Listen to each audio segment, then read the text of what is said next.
Tonight we're going to be in Psalm 60.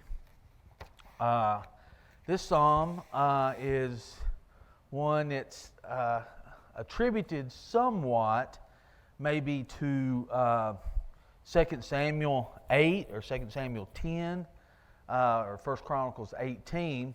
And it says this, the title of it is, this psalm is titled to the chief musician, set to Lily of the Testimony, a Miktam of David, or a golden psalm of David, for teaching. It says, when he fought against Mesopotamia and Syria and Zobah, and Joab returned and killed 12,000 Edomites in the valley of Salt. This time, like I said, it doesn't specifically mention David lamenting during this time like he does in this psalm, but it kind of shows you that a lot of the historical records in the Bible, some of them are condensed and some of them aren't, where you see success is real, but it may be not always immediate.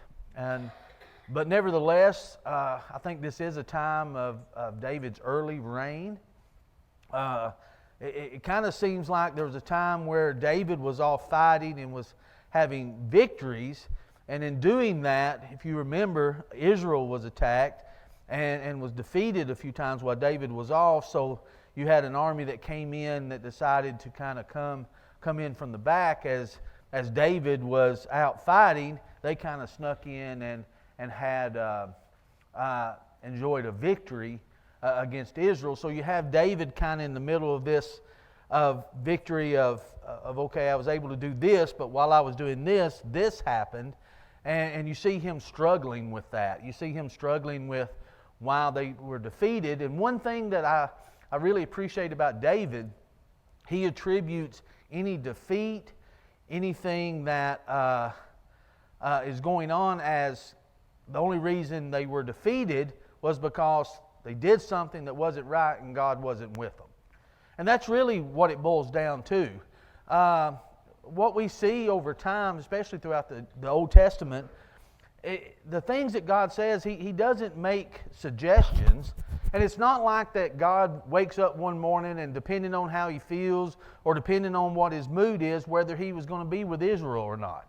It wasn't that He changed His mood from time to time. He gave them specific instructions. This is how you live. This is what you follow. This is how you obey me. And when you don't, there's consequences. So, and here's what David is dealing with. And that's what we've got to understand. We don't serve a moody God. We don't serve a God that just on a whim changes His mind back and forth depending on how He feels. God has gave us specific instructions to follow. And He says, here's what happens if you do. Here's what happens if you don't. And that's what you see time and time again when it comes to Israel. And especially in David's reign. And David understands the times that things happen to him, he realizes that he needs God, and no matter what happens, he needs to make sure he's serving God. And we're going to see this throughout this psalm. Let's start with verses 1 through 3. He said, O God, you have cast us off. You have broken us down. You have been displeased. O restore us again. You have made the earth tremble. You have broken it. Heal its breaches, for it is shaking. You have shown your people hard things. You have made us drink the wine of confusion. So he starts off here, O God, you have cast us off. You have broken us down. David and the armies of Israel, they fought against foreign armies. They experienced some measure of defeat, as we can see here. And David knew that when the Lord fought for Israel, that victory was assured. We see different times, the defeated Ai, when they decided to take it upon themselves to go without God's approval. And we see what happened when it should have been a battle that they easily won. And if you kind of put it in the times of going back and the things that it says that the armies that it's dealing with, if you look what God did for Israel in the land of Canaan, all the armies, all the people that was in Canaan was individuals and armies that could really easily defeat Israel. They were more fortified. They were stronger armies. But because God was on their side, God went before them, driving them out. So David, in seeing this time and time again in the battles that he done, David always attributed victories to God, even all the way back to his victory over Goliath and going back to the lion and the bear. David said, that wasn't me, that was God that delivered me from that. So David always was sure to put God in the forefront, that if it's a victory, it's because God gave us the victory. If it's a defeat, it's because we've done something and God is not with us and we're not following Him, because He promised us victory if, guess what? If they followed Him. And I think that's what David is showing here. And I think here you see kind of, and when this happens, what do you think is worse to David? The defeat of whoever they're trying to obtain victory over, or that separation of God that he feels? What do you think's worse to David? I think the separation of God. I think that's what he... Notice how he words this. Oh God, you have cast us off. You have broken us down. You have been displeased. He didn't say the enemy whooped us. The enemy just slaughtered us. We were defeated by the enemy. He's saying that God is displeased. God has cast them off. God has broken them down. And God is doing it through the enemy. And David recognizes that. Because think about it. Any enemy that we have today, is that our enemy? Or what is our real enemy today? What? Mostly us? Yeah, I guess in a sense, but that's not what I'm getting at. Who's the ultimate enemy against God? Satan is. So the ultimate enemy against God is Satan, and he thinks he has a chance, I guess. But how he knows he can't do nothing to God, so who's he do it to? His children. Okay? So what happens is, David is realizing the real enemy is anything against God, and that includes, as Burton says in this case, themselves, because they said, David said, you're displeased with us. And that's really what it boils down to. Our ultimate enemy is Satan, but he uses us or things against us to go against God, and then there's where the defeat's going to come in. So David is recognizing this, okay, here's what happened, and if this is the, as it describes, while David's off winning these battles, and now Israel, they're coming in against Israel here, children of Israel, and being defeated, there's a lot of breakdown in what's taking place of serving God. So as we see, as David reads this, or as he goes through this, now again, remember the title, or what's written before the actual first verse of the psalm here, it says this is used for teaching. So you can imagine this psalm, this song being sung, and David said it's used as teaching. I think David is showing here, okay, this happened, this was a defeat because God was displeased. We've done something against God. And then he goes on a little farther. So if God is the one that's displeased and God is the one who's cast them down, who can restore that? Well, God, right? He says, oh, restore us again. If in some way God has caused the defeat of Israel, it did not discourage David from appealing to God to restore them back. So David is saying, okay, we're separated, you've cast us down, so it's only you that's going to be able to restore us back. It almost gives you a little feeling of Psalms 51. Remember, David said, against you only have I sinned. Restore me back, created me a clean heart. So even in that psalm, he realized, okay, God, here's where I'm at, and it's because of disobedience to you that I'm cast down like this. You are the only one that can restore. He's saying the same thing here in Psalm 60. The same thing is, okay, you cast us down, you're displeased with us, so it's you that has to, the restoration has to be with you, not with our enemy that defeated us at this time. Notice he said, you have made the earth tremble. David felt as the whole earth shook at the defeat of God's people. Now I've read some commentators and some individuals that comment on this said that David's actually talking about a real earthquake here. that earthquakes took place then, and he's talking about the earth splitting and how it trembled. I don't believe so. I don't think, it could be. I think the same thing, God is the one that can cause that too. But I believe he's talking about how God's people being defeated, how that looks to the world. Because you remember when Jonah had went to Nineveh, and part of his preaching was about God. You remember what they'd say? They'd heard about what God had done. So you go to these different places, people knew, okay, Israel was God's people. Here's what God did for them. They could have heard what happened in Egypt, all the judgments he brought there as they go in the land of Canaan, as God drove out the people before them. So they knew about this. So can you imagine the impact that it has on now God's people being defeated in a battle? Is that going to shake things up a little bit? Think about today. Think about how that looks today. We're God's children. We're supposed to be following Him. We're the means in which the message gets out.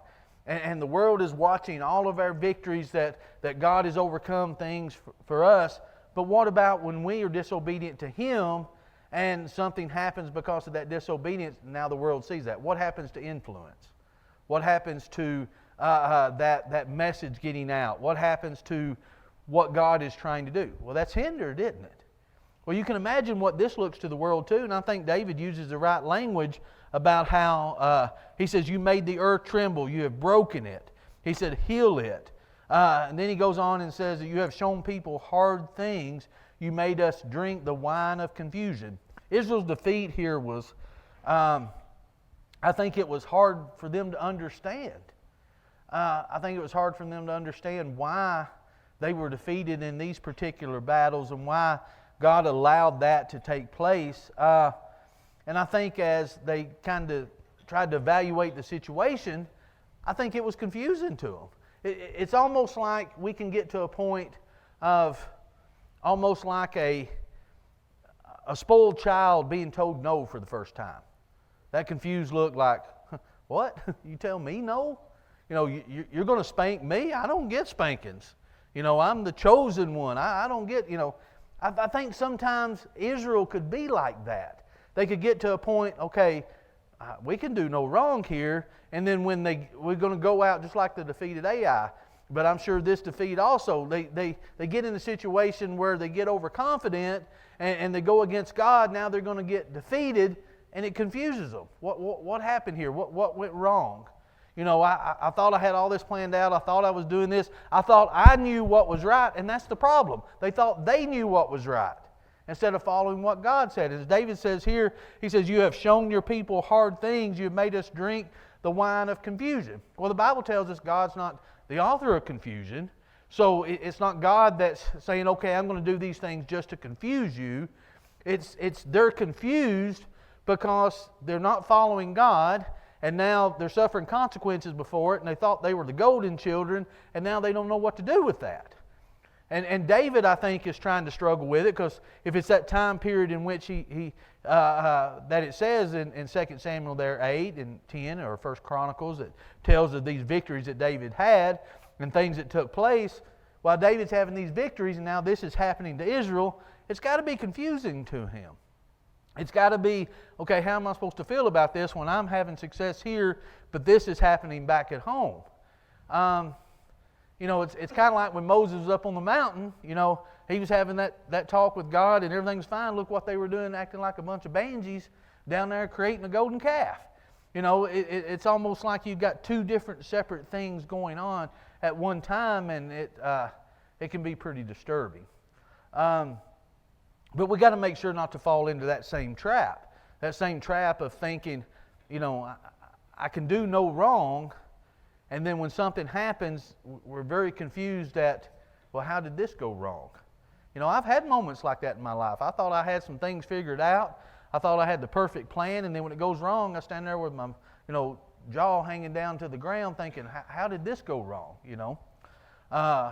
I can remember an event that happened with Brittany in a wagon, a dog, and a duck in a pond. And a pregnant wife diving over to get Brittany and throw her out of the wagon before she goes in the pond. And I'm just standing there like, how did my plan go wrong here? Um, it does, doesn't it? But when you're pulling a wagon, and you've got a little toddler in that wagon, and you're pulling it, and you've got a Siberian Husky beside of you, and you're walking, and I'm thinking, that dog's made for pulling. So I tied her to the wagon, and there she was pulling Brittany, everything going fine, till a duck come up out of the pond, and then there went the wagon and Brittany, straight for the pond, and my pregnant wife chasing right after her. Maybe that's what's wrong with Hannah, I guess. The dog wagging everything right over into the pond, and I'm thinking, something went wrong here somewhere. Yeah, that wasn't my best moment. It was up to that point, but I don't know which was worse, doing that or freezing and letting my wife run and get her. I don't know which one was worse. But, we get to where we think, hey, I'm smart. I've got these things figured out. I think we can do all of this stuff. And then when it don't, we're just dumbfounded and think, well, that wasn't supposed to happen like that. But if we don't follow the right thing, especially when it comes to Christianity and it comes to our spiritual life, we've got to make sure that we're following God and don't start trusting in ourselves and then look confused when things go wrong. Because that's what's going to happen. When we start trusting in ourselves, things are going to start going awry. And that's what David is here. And that's what I like about David. While he's trying to rationalize this, he's realizing the problem is we quit serving God. And when we do that, God is displeased with us, and this is what's going to happen. At least David is realizing that. I think he's having a hard time putting all the pieces together, but he knows that's the bottom line. There may have been a lot of things that contributed to a defeat. They may not have had their armies right. They may not have been looking for them to come up this way while David was having his victory out there. They probably wasn't expecting it. There's probably a lot of immediate things that happened. But David's realizing in the big picture, it boils down to they wasn't serving God. And when you don't serve God, here's what goes wrong. Look at verses 4 and 5. He says, you have given a banner to those who fear you, that it may be displayed because of the truth. Salah. That your beloved may be delivered. Save with your right hand and hear me. Now notice what he says here. You have given a banner to those who fear you, that it may be displayed because of the truth. And then he puts a pause in here. So in essence to say, okay, this is a teaching psalm. This is something you need to stop and think about. God's banner is going to show, and His banner is a banner of truth. And that's what the enemy, that's what those who fear Him are going to see, and it's going to be displayed. David felt that God had cast off and broken Israel. Spurgeon says this, He gave them an insignia, which would be both a rallying point for their host, a proof that He had sent them to fight, and a guarantee of victory. And what's interesting, David is saying that banner is still showing, even though they've got defeat here, even though this happened, that doesn't change the truth of God's banner. That doesn't change the truth of what's being said. Now here's where the message becomes the most important thing, and where we got to be careful.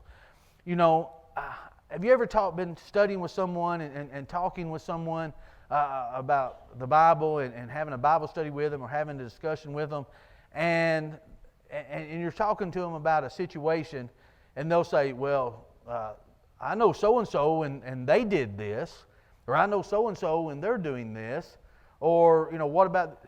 Does that change that the message is true and false depending on whether somebody else is doing it or not? That doesn't change the message. Truth is still true no matter who the messenger is or what the messenger is doing. Now it could hinder it, but it doesn't change it. So David, notice how he says this here. You have given a banner to those who fear you, that it may be displayed because of the truth, that your beloved may be delivered. Save with your right hand and hear me. So David is saying, okay, all this has happened, your banner is still there, and you still have the ability to save by your right hand. David knows salvation and victory still only lies with God. The truth is still there. That's not going to change. God's banner is still there. I mean, just think about over the centuries, from the very beginning, how the world has tried to stamp out God's Word, try to destroy God's Word, try to destroy His church. It's still here, isn't it? Of everything that happens, it's still here. That banner is still showing. Truth is truth. As the Bible said, God's Word will not return to Him void. It's going to accomplish what it's intended to accomplish. And there's nothing that we can do to stop that. Now, we may hinder it at times by our actions, by the things in which we do, but God's message is still going to get out. It may be supposed to come through me, but now it needs to come through somebody else because I'm not enjoying the blessing of it, because I'm not living the way that I should. That happened to Israel from many times. You know, God is showing them this land. God is giving them this land. God is giving them this plan. And time again, they're failing Him. Then ultimately, that covenant is broke. You know, I had someone try to explain that to me one time when they were, we were talking about marriage, divorce, and remarriage. And they said, well, you know, marriage is a covenant with God, and you can't break that covenant.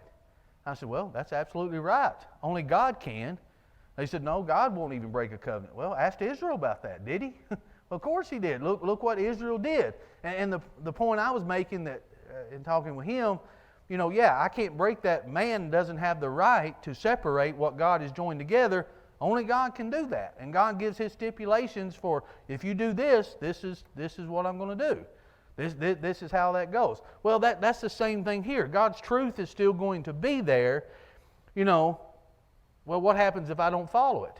Then I don't get to partake in that truth. It's just like walking in the light as He is in the light. Well, that light's still there. That flow of blood is still there. But what if I sin willfully? Remember how Hebrews 10:26 says, there remains no more sacrifice for me. So what have I done? I chose not to be a partaker of it. That doesn't change that the light's still there. The light's still there. It hadn't changed. I'm just not walking in it anymore. And that's the same thing with this banner. This banner is still there. The truth is still there. I may decide not to follow it. I may decide not to recognize it. Remember the brass serpent that got brought into the camp when they were bit by snakes? What did they have to do to that brass serpent? Remember? They had to look upon it. What if they didn't look upon it? Did it help them? Did it benefit them? No. It was right there. It was right there for them to be cured. But it's still up to them whether they were going to be or not. That didn't change the fact that it was the cure. Didn't change the fact that it was in the camp. God's Word's the same way. It's still there. It's not going to change. It's profitable for everything that we need. But if we don't partake of it, it doesn't benefit us any. And that, I believe that's what David is showing here. He says, your banner is still there for those who fear you. You know, it's still going to be there for them to see, even though we're not living up to it. It's still there, but you can save us with your right hand, and he's pleading with God to hear him in that situation. Any thoughts, comments? Look at verses 6 through 8. It says, God has spoken in His holiness. I will rejoice. I will divide Shechem and measure out the valley of Succoth. Gilead is mine. Manasseh is mine. Ephraim also is the helmet for my head. Judah is my lawgiver. Moab is my washpot. Over Edom I will cast my shoe. Philistia, shout in triumph because of me. Now I like here as David is showing through God's perspective here, he's saying all of these individuals that you're going up against, all these nations, all these people that you're going up against, they're nothing from me. You know, I'm going to use one of them as a washpot. I'm going to cast my shoes on the other one. These that you're having struggles with are nothing for me to defeat. He says, I can use them like my servants. I can use them like a wash basin. I could use them for a place to put my shoes. It's not that I didn't have the ability to stop this from happening. I could. It's your actions. You know, God is saying it's nothing for me. It's like David said in another psalm, that God just laughs when the nations rise up against Him because there's nothing for Him to do. There's no way for them to defeat Him. And that's what He's saying here, and He's using all these different places to let them know no matter where you go, all of this land here is mine anyway. And you think about what He told them for they went into the land of Canaan, that I'll go before you and drive them out. It was them that didn't do it. It was them that didn't allow it. God said, I'm already going to do it for you. You just go in there and take it, and they still wouldn't do that. Still wouldn't do it. And God is saying, you're struggling with these, you're having trouble with these individuals, they're coming in and defeating you. It's not my fault. You know, I think it's funny. It's kind of like when God told them when they wanted a king, remember? And He said, here's what a king's going to do. He's going to make you servants. He's going to make you do this. It's going to be awful for you to have a king. Well, I know, God, I want a king anyway. And He said, well, don't come telling me about it when all this happens. Well, this is in essence what He's saying here. These nations that you're struggling with, I've already defeated them. They're nothing to me. It wasn't anything for me to drive them out. I just sent you in to do it, and you didn't do it, and now this is what happens. And that's what, I guess that could be what's difficult for us today too, is we get in these situations and we think, well, this is too hard to do. This is too, I mean, I don't know. I've been in business meetings before, men's meetings or elders, deacon, preacher meetings and things, and discussing different things go on. And I can remember looking back at one place. I went back and got all the business meetings that went on for years and was just kind of going through them of all different things that brought up. And I think these particular books I was looking in, over 90% of the things were brought up were rejected. Over 90% of them. You know, and I wondered about that as I got to reading some of the business meetings in that, and it was basically, we don't have the funds, we don't have the ability, we don't have the manpower, or we never done that before. That was a big one. We never done that before, so that's a good reason not to do it, I guess. And you know, and I got to thinking, you know, what do we think God can do sometimes? Now, not every idea is a great idea, of course, but there are some things that we just got to rely on God to help us. If it's a good thing, it's going to work.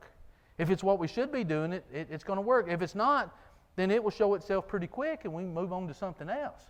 But at some point, you got to trust in God, that God can overtake. I can remember being in a business meeting one time. They talking about building church building, and the ones that were doing it, they were really, and I understand for various reasons, trying to skimp and save and things. They were talking about some water lines, and one of the deacons raised their hand and said, I don't know about you, but I believe my God can afford a bigger water line than that running through the building. I'd like to be able to get some water out of the water fountain in the back of the building. I think my God could afford to run a little bigger line than what we're trying to run here. You know, and I thought about that. You know, it's true, I guess. You know, it's just all in how we look at it. It's all in what we think. If we go into it, I mean, just think about Israel here.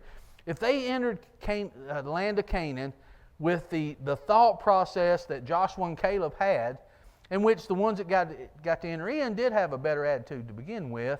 The others, of course, died out in the wilderness.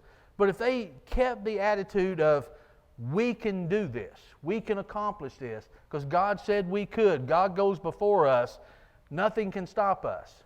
Can you imagine how it would have been? I mean, can you imagine the victory? You can imagine what they turned the land that God gave them that flowed with milk and honey, what it would be like. But look at the struggles that they're having. The struggles the same struggles they had in the wilderness. They didn't trust God. They didn't trust that He'd already won the battle for them. It was already won. It was like Him telling Joshua, remember, into your hands I give you this city. Remember Him telling them that about Jericho? You know what He was telling Joshua? I've already destroyed the city. I've already knocked the walls down. You just get up and do what I tell you to do. It's going to happen. And that's all that He wanted them to do, but they didn't do it. They relied in themselves. And this, I think, is God kind of showing them, here's what happens when you rely on yourself, because these nations are nothing to me. But look at the struggles that you're having with them. And I think that's, again, the same problems that we tend to have today. Look at verses 9 through 12. Who will bring me to the strong city? Who will lead me to Edom? Is it not you, O God, who cast us off? And you, O God, who did not go out with our armies?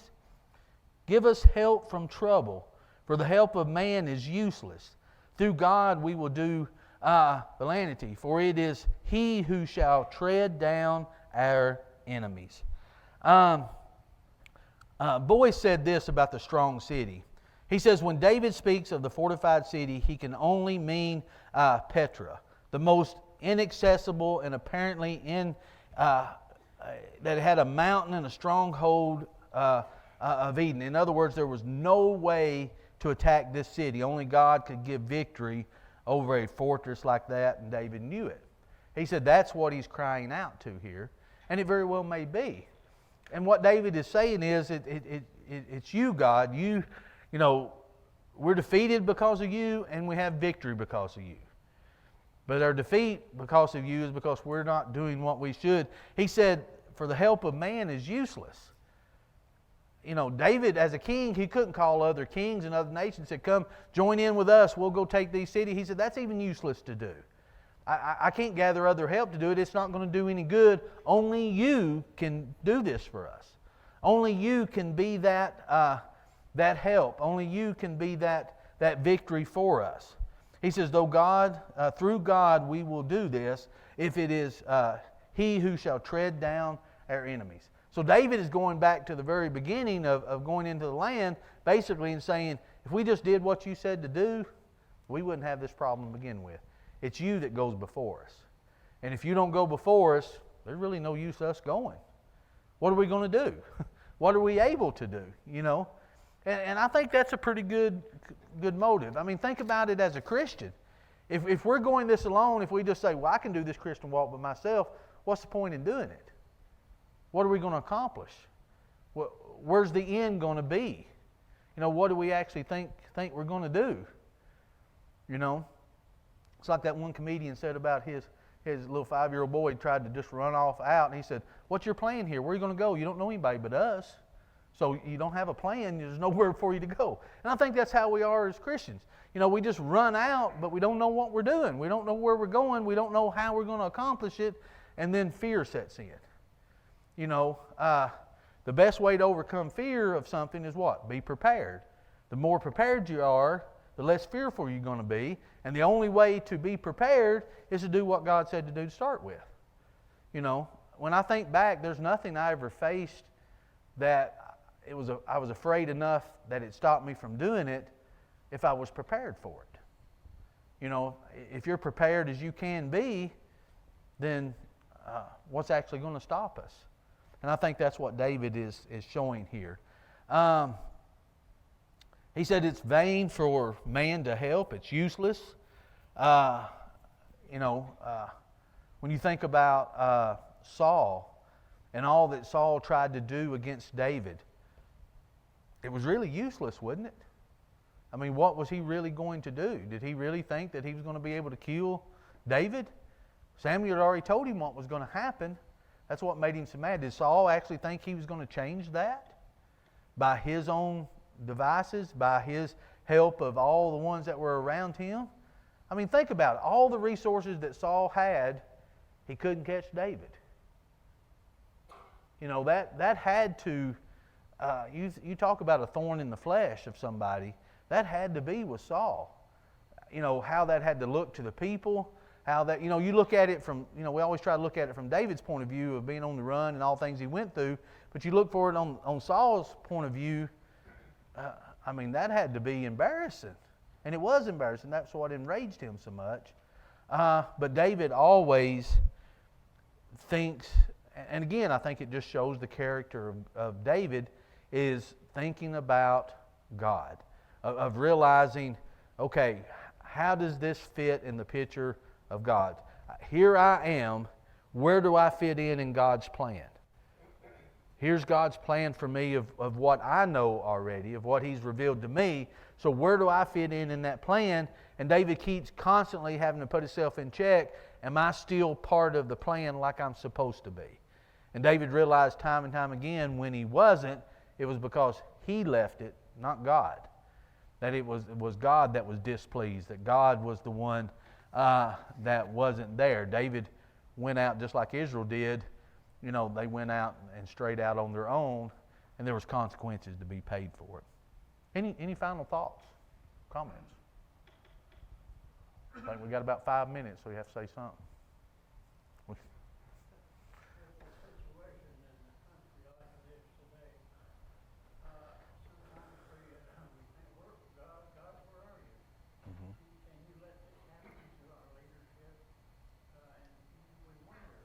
Yeah.